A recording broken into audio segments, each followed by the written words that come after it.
Welcome to the Veteran Entrepreneur Masterclass with Brett Henderson, founder of Strategic Wealth Endeavor.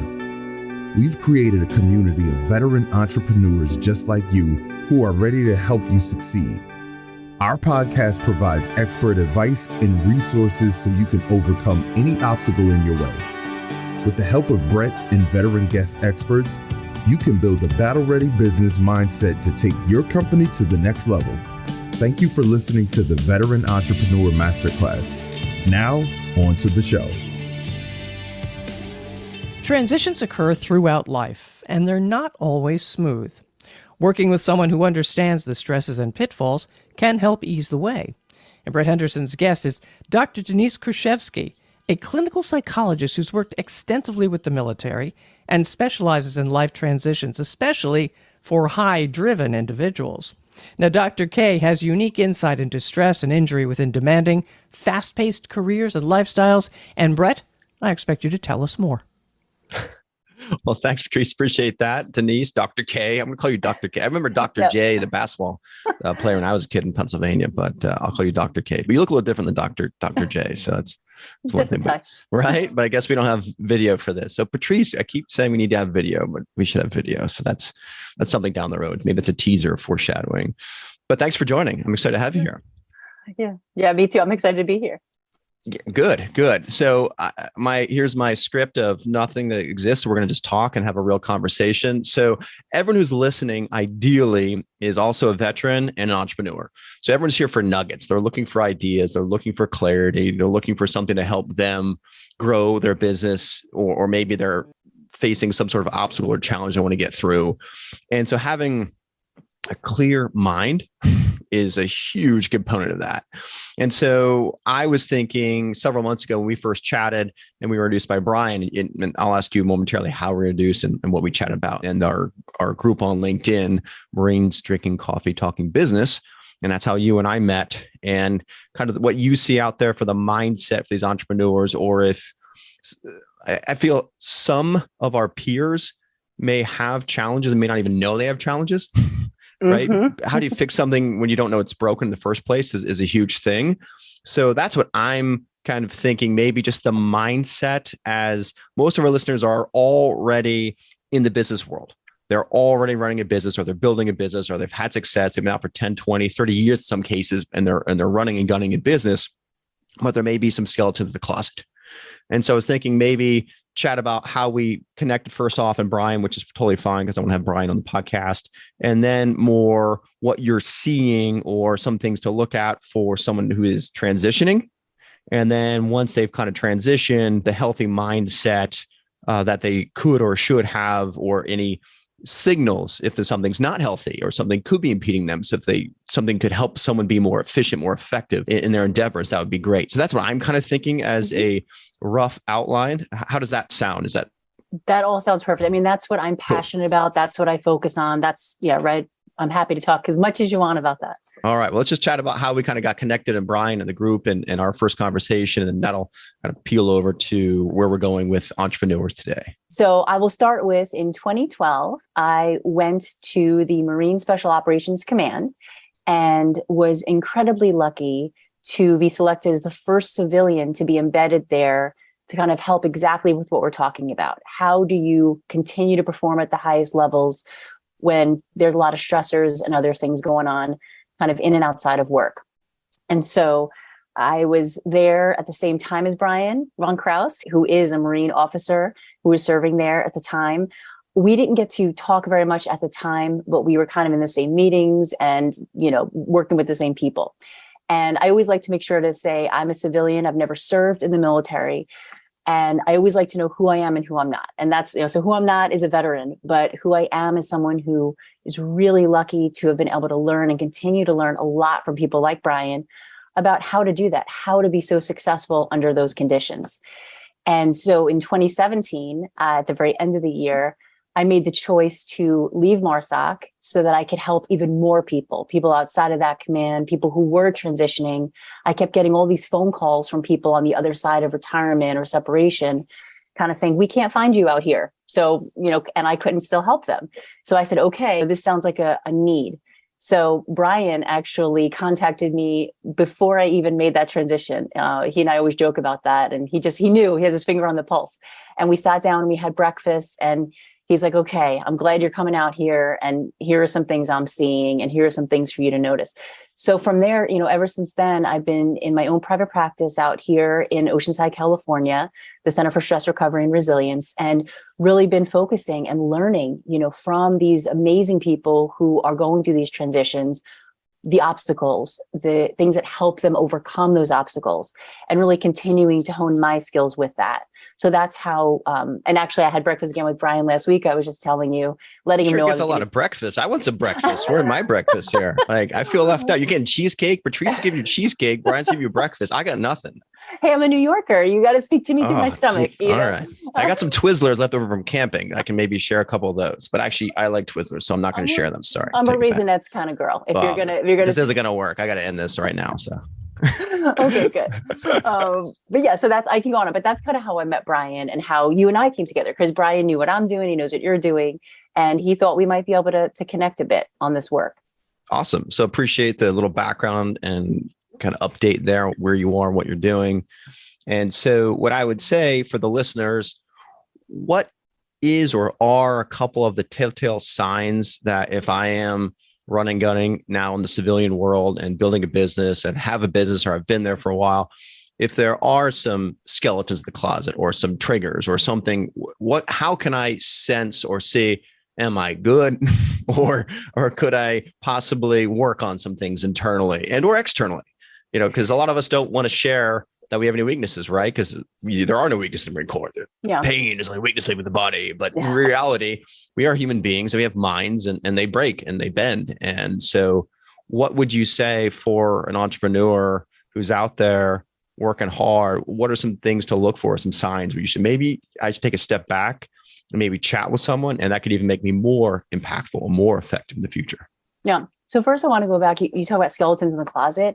I think about, we all live in houses with rooms. We all live in houses with rooms. In the military, outside the military, we need to clean each of those rooms out periodically. We need to go in every room in our house and check it out, just to make sure we know what's in there. And so I loved what you said in the beginning about noticing what we need. We can't notice if we don't go in those rooms. And so really making that a habit. And one thing I really do suggest, and I was more hesitant to do this in my earlier days, because I didn't want to seem like a therapist who thinks everyone needs therapy. But now I feel more confident in saying I'm a therapist who thinks everyone could benefit from meeting with a therapist. And here's what I'm seeing is, I know what I know, you know what you know. Together, we put our heads, together, and we can notice what's really there. So I have people that come to me all the time, and they were coming to me back at the battalion and now saying, am I good? Right. And I look at them and I say, are you good? I'm not going to sit here and tell you about you. But when we meet just a couple of times, of course, I have questions I ask. We have conversations, and even pay attention to what it's like to have those conversations, and in building in that awareness, like, what is it like for me to talk about my personal life right now? Am I feeling irritable? Am I feeling defensive? What is it like for me to talk about my past professional experiences or even past personal ones? So that is the type of thing we can draw out. So that's why, and sometimes I've met with people and I say, you know what? See you whenever you want in the future. You don't need to see me now. And I'll tell them what to look for, or what are some kind of things that have come up in our conversations, and say, hey, if this increases or this decreases, come back and let me know. So that's the big answer I do want to give, is especially before you transition out of the Marine Corps or wherever you are, if you're transitioning, it's great to establish that relationship ahead of time. Sit down with somebody. I love working with people 8 to 12 months before they're going to transition. And they come out and see me and we get to know each other. Here's my office. Here's where you park. We take away the mystery and we see how we're doing. And then when the transition happens, that's not a whole nother layer to peel off. You already know me, and we could see how things are looking now.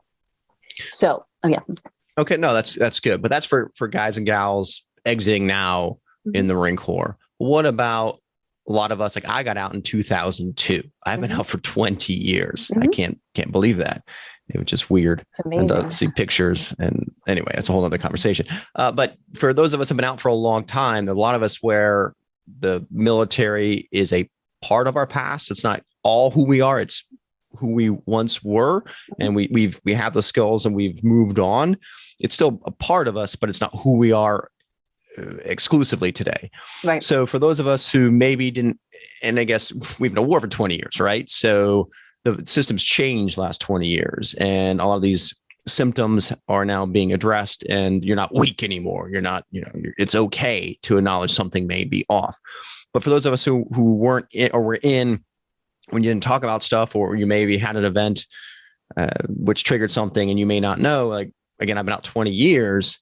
And so you just said, hey, we should chat maybe 8 or 10 months before you get out. What about for those that have been out for a long time, that are already in business and are kind of like me or other veterans, where the military is a long way in the past. We've been in corporate America a long time. And maybe sometimes, oh, that's the Marine. He's labeled as this person's this, they're too rough, or, they get sometimes, I admit I've been labeled just because I am a veteran. Oh, he's just that way. So that we are different, right? We have different experiences than civilians. So you go with military background, you mix it in corporate America. Sometimes it works and sometimes it doesn't. Sometimes you get your humor. A lot of times they don't. And it's still fun for me internally. But when I had managers, they didn't always like that externally. That's a whole nother conversation too. But what about that? Any signs or triggers? Let's talk about that. First of all, my favorite thing when a veteran calls me or anyone calls me and says on the phone, first of all, I don't believe in what you do. And I'm only calling you because Brett told me, to call you, and I trust Brett, and that's it. I'm like, wonderful. So finding the right person matters, and I'm out there, other people are out there, but finding someone who's going to appreciate that kind of directness as a provider.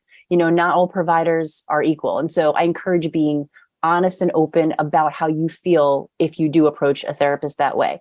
But going back to so what do you do? What are some signs and symptoms? Again, it may sound redundant, but entrepreneurs, especially veteran entrepreneurs, are some of my most favorite people to work with because of the exact things you're talking about.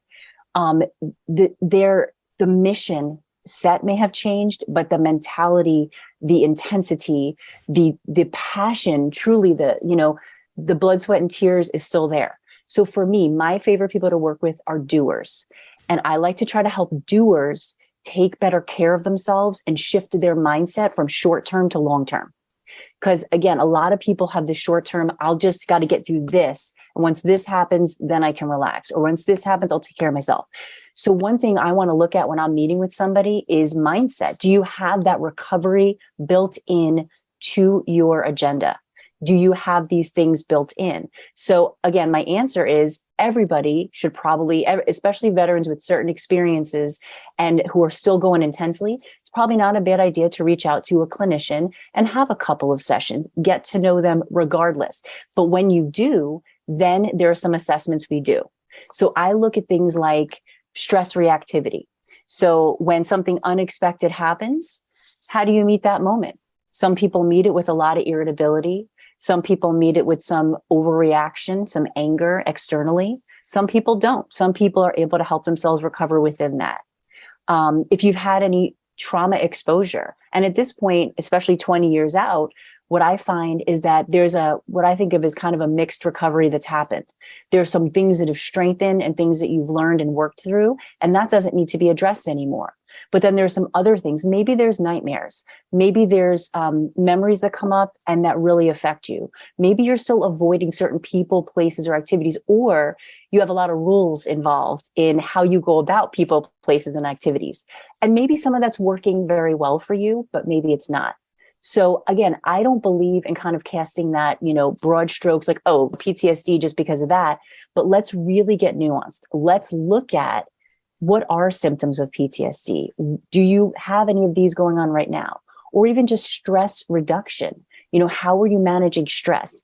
Another big thing I look at is anxiety, because there's a lot of what I call optional urgency that drives my veteran entrepreneurs. And again, entrepreneurship, as you know, it's a 24/7 thing if you let it be, right? Of course. You could, and maybe that's the way people go about it, but that's not longevity. That's not going to be a good long-term plan if you don't have a partner that you can meet with periodically and say, again, that question, am I good? And we look at you and say, are you good? Let's see. Right. So I think especially, like I said, irritability, avoidance, sleep concerns, relationship disruptions. These are things that, guess what, come up for all of us, but especially if you do have, again, a history of trauma exposure or continued engagement in high tempo, sort of work endeavors, make sure you're trained in how to slow down. That's not something that just comes to everybody. So that's the other thing. It doesn't only have to be about recovery from injury.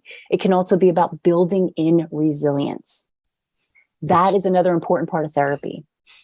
These are all good things. And this, just for the audience's sake, you and I didn't have this plan. We're just having conversation. So as you're sitting here chatting, I'm thinking, I'm going through my own laundry list, which I should or shouldn't do it on a podcast, especially too. But I'm going to be selfish for a second. It's my podcast, so I can be selfish. So I have the dream, and I think I shared this on an earlier podcast with Kenny Bass with Battle Buddy Foundation. And I am not a combat veteran. I did not go to combat. I got out in September of 2002, right before the Second Ground War, which was March of 2003. So 6 months before I got out. And I still have the dream, especially now with Facebook. I'm reconnecting with Marines that I was in with 20 plus years ago and seeing what they're doing. A lot of them are still in, and some have stars on their shoulders now. And so I keep having the dream. When I was a tanker, I'm back on a tank. We got a mission. We got to go do it. But I'm forgetting something, or I'm late. I'm rusty. I don't have my helmet. I don't have a weapon, or I'm missing something, guys. I'm like, help me. Just give me a second. I'll pick it back up. I'm just a little rusty. It's been 20 years. Come on, sir. We got to go. We got to go. We got to go. I have that dream at least once or twice a week still now. Mm-hmm. Do you have any clue what that one means? Because it drives me nuts because I have it all the time. Well, I want to say this. So I'm not great at dream interpretation, right? But I will tell you just some things that come up for me there, right? Sure. It even tags on to what I said about anxiety, right? There's a difference between trauma and anxiety. So one thing I do want to clarify, without getting too deep into your personal business, but you can share, it's only a podcast. Let's throw it out share there. Whatever you want to. But so if that was an actual experience you had, or something similar to that, where you did not feel prepared and something bad happened, that would be perhaps an indication that there's an under-processed experience that you've had. And what we can do with that in a therapy setting would be, there's very good evidence-based protocols. We can do an exposure-based therapy, or we can do an imaginal dream therapy. There are certain things we can do, right? But that's only if that's an actual trauma. And that's one way to go. But the other thing is, because I know what a driven person you are, and how many things you have going, and how important what you do is to you and to others. It could even be again, stress or anxiety. Anxiety is, it's my favorite adversary almost, because it's very cunning, right? It kind of has our best interest in mind. It wants us to be prepared. It wants us to be on track. And yet it works against us because it runs our motor when we don't need it. It runs us hotter than we need to, and that doesn't serve us. So there are some treatments for anxiety itself that one could do in a training setting with me, which would be, some of it are, I would want to understand more about other anxious symptoms, like, again, worry about things in your waking life, right? Do you worry about things so much and then have trouble stopping worrying? Or again, that irritability symptom that's excessive for you, or this feeling of fear about something bad that's going to happen, again, in your waking life. These are some symptoms of anxiety, and that I would look at with people. And if that's the case, again, we have really great therapies for that, as well as really great mindfulness and self-compassion training that actually help calm the nervous system. So one of my experiences at the VA when I was there as a postdoc was in the mood and sleep clinic. So I learned a lot about sleep and dreams, and basically what happens in the daytime affects what happens at the nighttime. Mm-hmm. So sometimes a dream like that may be this motor running all day of worry or anxiety, and now it's coming out in the dream. So if we treat that in the daytime, we might have less of that in the nighttime. Interesting. Could be, anything could be. I mean, running the business and where you are, and just look at my own life, which I'm not going to go too deep into right now. But I will say you touched on a couple of things, which I think that any listeners listening, hopefully it appeals to them or makes them think about it too. You talked about being able to vent or share with a partner or whatnot. And, for me, it's interesting. You have friends, if you're talking business with your friends who are also peers, also veterans, there's one level. At the same time, if they're acquaintances, for me, I'm a verbal thinker, and I've taken tests which share that, which is a blessing and a curse, especially a curse when I drink. That's a whole other thing, but that's East Coast Irish and it happens. It's actually quite charming, I think, as long as I think so, right? But you chat with some people and you're chatting about business, and some people get intimidated by that. And then because you're a doer, you're an entrepreneur, you're building something, it's all yours, and you're responsible for all your successes, all your failures, every decision you make, every step you do. And some people just have a nice cushy job and that you can't relate and you can't vent to them. And so if you have a partner, your partner just wants to be your partner and they don't want to talk about work, right? But your partners you want to confide in about your day, and you want feedback and you want their opinion. You want them to tell you, hey, this is what I'm thinking. Is this, do you concur? Do you not concur? Use them as a sounding board. And like, oh, you just talk about business all day long. Like that's what puts food on the table. That's what pays for the car. That's what pays for the house, pays for the travel, pays for this, pays for that. Like if I don't do the business, I've got nothing. Right. And so don't hold that against me when that's what creates everything I have is my own personal effort. And I'm just trying to work through that. So hearing you say some things like I don't know if I'm being selfish, but again, it's my podcast. I'm just thinking about myself, my own situations, and you're triggering some thoughts. So yeah, they're probably your statement that everyone should probably chat with someone is probably a good statement, but I've always been independent, figuring no one's going to do it for you, but you. Shut up, put your head down and go, and you'll figure it out, or you'll fail. And I won't let myself fail. So that's kind of my mindset. It's probably the wrong one, but you're speaking to two extremes. If I could jump in, because you're saying so many important things and I really want to address them. So please, sorry, I ramble. And you're not alone. I know you're saying you're being selfish about yourself, but again, over the last 10 years, I'm very involved with many people who are, again, entrepreneurs, veteran entrepreneurs, a lot of people sharing what you're saying. So two extremes I'm hearing that I hear a lot is on one extreme, like I want my family to be completely involved, especially my partner. And I'm doing this for them and for us. Like it should matter. Like this is for us. Like this should be a good thing. And yet it's not. And we can get into that in a moment. The other extreme is I'm independent. I'm going to put my head down. I can't rely on anybody and I'll just get through. So do you see how when you're talking about one extreme there, then you kind of got a little about that and you went into the independent, like full thing. So a lot of this that I help people with is the middle ground, right? The middle ground. What's in between that?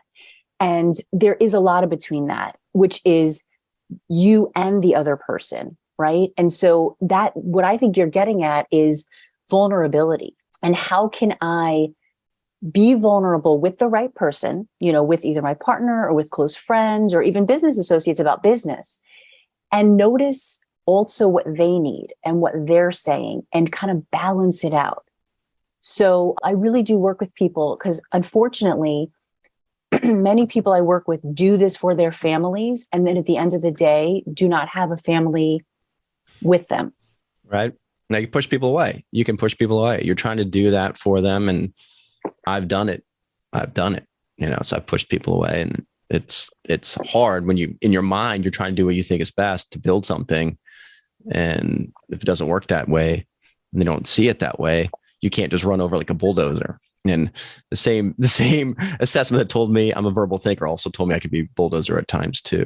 That's because you're passionate, and you're like, let's get in there. Right. But then you maybe some hurt that comes up when someone else doesn't want to get in there, with you. The other thing I'm going to bring up, sure, that I don't like to bring up too soon, but you're kind of bringing us there, is the utility of couples therapy. So another thing I encourage people to do is after they've started doing their own work, like one-on-one with a provider who can be a facilitator.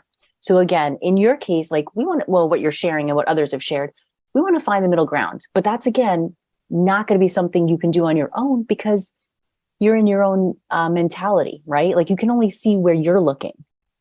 So my role as a provider is to come alongside you, look where you're looking, but also be looking at you and give you the perspective that I'm having and work on the skills that might help you there. So after you start doing that, and you're really starting to get a sense of what matters to me, what do I want with my partner? What do I want to give to them? What do I want to hear from them? What do they need? Then maybe a couple of sessions with a couples therapist, which again, sometimes people run for the hills like, if we need that, then we shouldn't be together. Or I don't want to just be told I'm wrong. They're not going to understand me. They're just going to understand her. And then I'm just, that's going to piss me off. So I say, choose wisely. Don't choose somebody who pisses you off, right? Like if you meet with a clinician who does not seem to get you, do not continue to meet with that person. That makes sense. But then if you meet with a clinician who actually can kind of get both of it, they may be able to open up those lines of communication so you can both get what you need. You can find that middle ground together.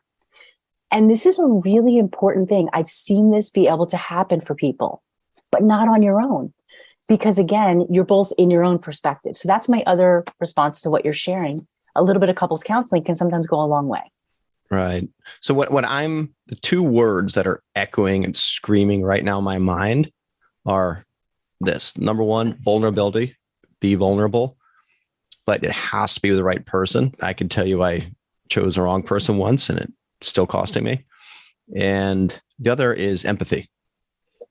It's empathy and being able to understand someone else's perspective. You don't have to agree with it, but understand where they're coming from and how they feel and maybe why they feel that way. Again, not having to agree it's the right feeling or wrong feeling, is acknowledging their feeling is huge. So again, the one thing, as you were just sharing, speaking, again, vulnerability, screaming, being vulnerable, and having empathy, which a lot of us need training on.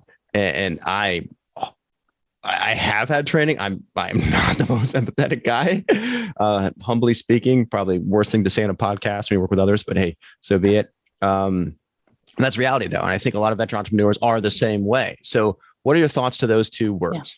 Yeah. First of all, absolutely vulnerability, but wise vulnerability. I really want to emphasize that. Some people are vulnerable with the wrong people at the wrong times. They get burned and then they're like, never again. Yep. So wise vulnerability. I love that you're highlighting that. The second thing, instead of empathy, I would say its close cousin, which is compassion. So compassion, I think of, has to do with awareness and acceptance. And we'll talk about that for a moment, if that's okay. Sure. Empathy is being able to feel what another person is feeling. And that can lead us awry for a number of reasons, which again, I could do a whole podcast on that. This is what I teach all the time. But you don't have to, nor can we, feel what another person is feeling. And so empathy can kind of lead us on a wild goose chase, which is not helpful. Compassion is the skill of actually caring for someone else's experience and accepting it as it is. Like if we don't have to get it, if we don't have to empathize, we can accept, hey, like that's your experience. And again, that's where the whole, what you were saying, I don't have to like it, I don't have to agree with it. That's fine. I can accept that that's you. And I can even give you some compassion for like, hey, that must be hard as you. Like I can hear what you're saying and that's hard. The other thing that has to happen before that is self-compassion. Because what I see, again, a lot of people like yourself, and I don't know if this is you or not, but are very externally focused. Like, I'm going to help others. And actually, I do know this a little bit about you. Our first conversation we had on the phone, your whole mission is about other people. You want to save people. You want to help people. You want to help them be successful and you want to help them be alive. I mean, this is what you're doing, right? But in order to do that and to do a longevity with that, to keep doing it, we can't offer to others what we don't offer to ourselves. And I've learned this, you're sharing. I have an autistic son. I think I told you about this in our conversation. And personally, I had to butt up against that and say, I can't do this without giving compassion to myself. I had to learn the skills for myself, truly, to then be able to teach them to other people. So that's what I've been doing for at least the past, really, it's been the secret sauce for me the past like 5 or 6 years. Every client I meet with, first we build self-compassion, then we build other compassion. Oh, that's huge. This is a lot in a podcast, right? And this is a lot. No, in a good way. This is good. Hopefully I'm sitting here having self-reflection. I hope everyone listening is as well, just where they are. And you're saying you have to master, or you should learn and then ultimately master self-compassion. Then you can have that with others. Okay. No, great. how, right? So then it's the skill set. So I'm sure you're going to say book session with you, but realistically, what would you say for someone listening? How would they, number one, start with an assessment to see even where they are on the, is there a compassion scale, so to speak? Yes, there is. Mine's a -5, I'm sure. But, but then, okay, so now I know what my score is. Then how, like, I guess I'm going to ask you for a nugget, so to speak, here at the end. Like, how would you help someone who wants to say, yeah, maybe I should go through this. Maybe I should understand where my compassion level is for myself before I can help others. And then here it is. And then how would I set you, like, is it a year training program or a year self-assessment? I should do this, or in a week and do this every day.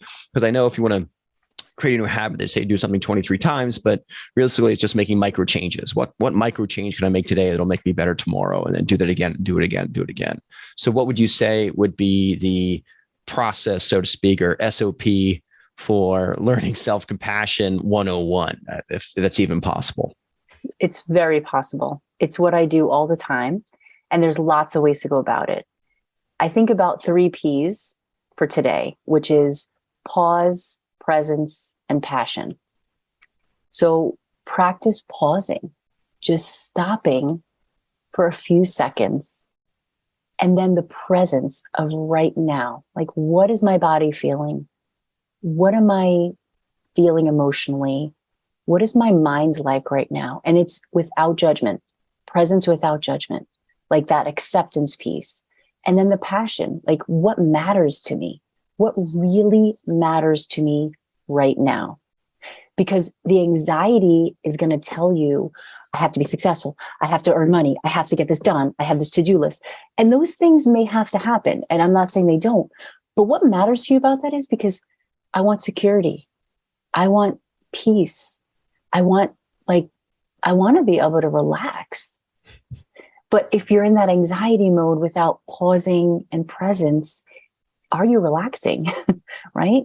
So that pause, presence, and passion are some things that I have come up with just to kind of be able to convey that. So you could do that right now. I mean, right in this exact moment. So that's free and that's, available.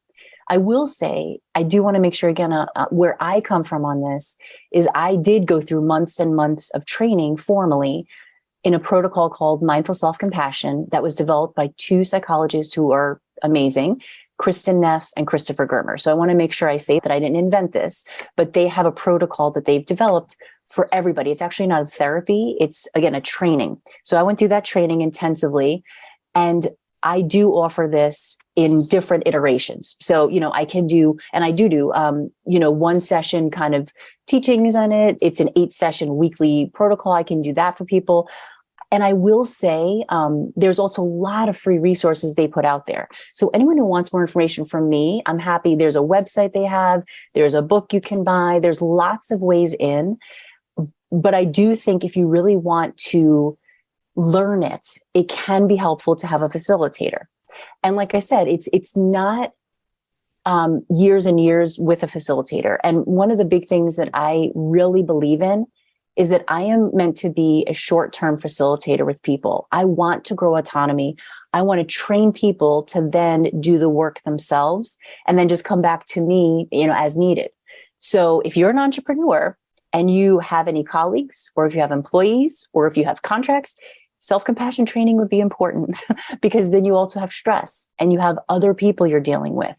So I think that it's a very important skill set, and one that I hope people find a way into, that I'm happy to give information on in lots of ways. Awesome. Well, I think that's great.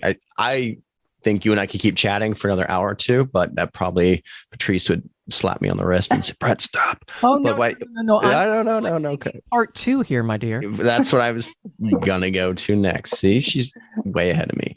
In the meantime, though, I think this has been awesome and we probably should stop there. But for those who are listening, who do want to reach out to you and do have questions, now I'm stealing Patrice's thunder, but that's okay. How would someone reach you? What's your website and or email? Is there a direct line?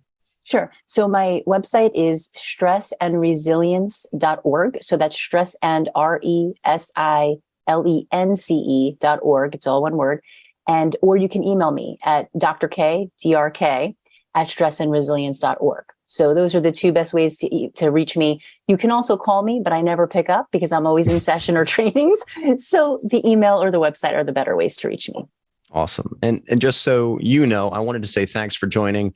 And I'm realizing as I build up the podcast, I don't have any females guest centric thank you presents, so to speak. It's more, let me ask, do you shoot? Do you shoot or no? I don't. Don't worry, then you don't want my present. So I will chat with Giselle and we will continue to evolve and grow and acknowledge that a weakness I have is not having a appropriate thank you guest for a female guest. So another weakness I have, it's just added to the list, which is okay. That's the best kind of humor. That's the best kind of humor. I mean, you can't make fun of anyone else's side anymore. You go to jail. So at least I can make fun of myself now, right? That's all I can do. Oh, true. You can't say anything to anyone anymore. Like, anyway, so at least I make fun of myself and just, that's life. Patrice, what I missed? You're in charge. Oh, I'm suggesting maybe Tiffany or C's Candy. Okay.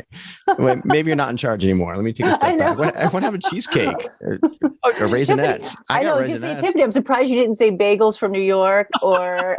Well, come on. In New York, Look right? me up.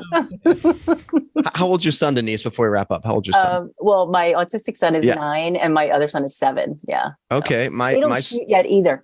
Okay. Well, that's a good thing. That's a good thing, especially in society today. That's a good thing. Yes. My little guy's 5. He just started kindergarten today. And he's on the spectrum too. So one of the things fear I've had, he's been in pre-K and all sorts of therapies and he has an IEP and he's been through the what is the center in California we have? Like the regional center? The regional center. Yes. Mm-hmm. He's been the regional center too. But like, I'm afraid, like we're out and he still flaps his arms a little bit and he gets excited and jumps. And he just runs a little odd. And I'm just so fearful as a parent that little kids are going to be mean to him or make fun of him. And you know, like I didn't realize I was goofy and had some goofy tendencies till old. I'm like, why didn't you guys tell me that? Well, this is how you are. I'm like, well, I can change some goofiness if you let me know I'm goofy. Like I'm not self-aware of my goofiness. Right. So yeah, one of those anxieties I have, he's in kindergarten, he's happy. I love him, but I'm just, as a parent, I'm afraid, you know, but that if you got your autistic son, you definitely understand it. And then everything you're saying. And was fun fact, Kristen Neff, one of the psychologists who, again, developed this protocol, her son is autistic too.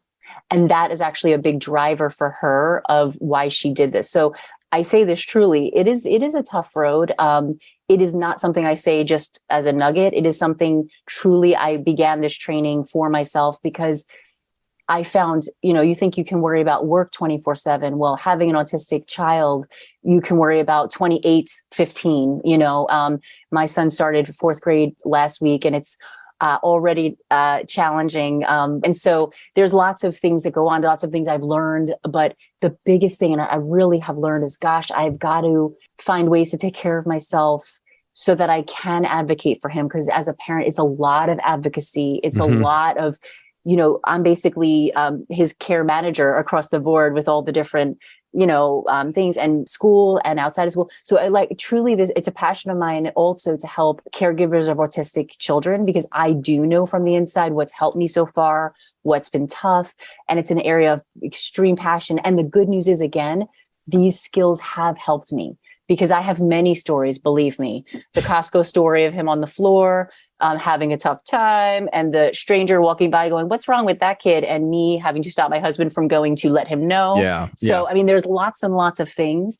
But it does, I think if we choose to learn how to help ourselves with it, it can get a bit easier. But I'm happy to talk with you, even just, you know, as a parent offline about any strategies, things we've learned, you know, whatever. But it is an ongoing process. And he is my greatest teacher and my greatest inspiration, because if I want to have any ease in life, I will have to figure out internally how to have that, because it's going to be a road. It's a road with him. It is. And same thing with my son, but he's a happy little dude. Mine too. He's awesome. He's always so cool. All in a China shop. Mine's not that. He's just awesome. He's just awesome. We could pontificate about that. But I will say one thing there before Patrice take charge again in the podcast, Patrice. Sorry. I will say, for those who are listening, veteran entrepreneurs, especially Marines, as a parent, you may not be with the mom and you work on custody. That's a whole nother conversation. I've had that battle already. Something which was really damaging, which I'm sure I'm not alone, but I'll throw out there. is when non-military spouses, or maybe they were military spouses, but my son's mother is not a veteran, and used, when we're going through custody and all that stuff, use the fact I was a veteran. I'm not even a combat veteran. Oh, he has PTSD. He's a Marine. He's going to be dangerous to his son. You should only see him in a supervised care facility. Like, I'm actually having flashbacks right now going through custody and being labeled just because you are a veteran, and they use it against you as a weapon. I think it should almost be criminally, I don't know the word I'm looking for right now, but if someone's going to use that against you, use being a veteran against you to try and take your child away from you just through accusations with no basis whatsoever, I think the repercussions should be criminal. That's what I think. It should be wrong to do that to any veteran. But you just triggered something I was thinking about in the past there. So we all have our challenges. So yes. On that note, I'm glad you and I had the conversation. I think there definitely will be number 2 here. And so we'll talk about that. But Patrice, take it away. Well, I'm thinking parts 2, 3, 4, 5. Lots of notes here. I think it was a fantastic discussion. The both of you are fantastic. And Brett, you gave Denise the chance to tell us how to reach her. How can people reach you? I don't know if I was going to after this podcast today, but like, that dude's nuts. But emails Brett at SWE90.com. That's short for Strategic Wealth Endeavor. Website's SWE90.com. And then I will give you my phone number, and Giselle answers my phone. So that's great most of the time. 310-491-7045. Again, 310-491-7045. Brett with Strategic Wealth Endeavor. Fantastic stuff, folks. So while you listeners subscribe to this podcast, that you are going to know when the latest episode is ready for you. And of course, share with friends and colleagues. I'm Patrice Sikora, and thanks for being with us. Thank you for listening to the Veteran Entrepreneur Masterclass podcast. Don't forget to click the follow button to become notified when new episodes become available. Securities offered through IFP Securities LLC, DBA Independent Financial Partners, IFP, member FINRA, and SIPC. Investment advice offered through IFP Investors LLC, DBA Independent Financial Partners, IFP, a registered investment advisor. IFP and Strategic Wealth Endeavor INC are not affiliated. The views expressed are that of the host and are for informational purposes only, and in no event should be construed as an offer to buy or sell securities. Opinions expressed are subject to change without notice and do not take into account the particular investment objectives, financial situation, or needs of individual investors. Neither IFP Investors LLC, IFP Securities LLC, DBA Independent Financial Partners, IFP, nor their affiliates offer tax or legal advice. Interested parties are strongly encouraged to seek advice from qualified tax and or legal experts regarding the best options for your particular circumstances. The information given herein is taken from sources that IFP Advisors LLC, DBA Independent Financial Partners.